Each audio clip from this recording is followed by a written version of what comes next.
Happy new year. প্রতি বছর আমরা ফানুস উড়িয়ে আতশ ফুটিয়ে নতুন বছরকে বরণ করে নিই। এই বছরও ঠিক একইভাবে ফানুস উড়িয়ে মুরগি পোড়া খেয়ে আর বাজি ফুটিয়ে আমরা নতুন বছরকে বরণ করে নিয়েছিলাম।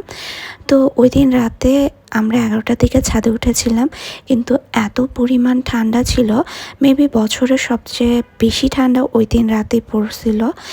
তো আমরা বাসায় চলে এসে খাওয়া দাওয়া করে আবার 12টার আগ দিয়ে ছাদে উঠেছিলাম। তো আশেপাশের বাসার ছাদগুলো এরকম আস্তে আস্তে ভরে যাইতেছিল বিভিন্ন অ্যাক্টিভিটিস দিয়ে। তো কেউ কেউ ডিজে আনছে, কেউ নাচানাচি করতেছে, কেউ বা মুরগি পোড়া খাচ্ছে, কেউ ফানুস উড়াচ্ছে। তো এরকম আমাদের ছাদেও আমাদের বিল্ডিংয়ের সবাই আমরা উঠেছিলাম। উঠে আমরা যার যার ফানুস আতশ এগুলো ফায়ারওয়ার্কসগুলো করছিল। তো এইভাবে আস্তে আস্তে 12টা 1 মিনিট হয়ে গেছে। দেন আশেপাশে পুরা এরকম আতশবাজি ফানুস দিয়ে পুরা আকাশটা ভরে গেছিলো।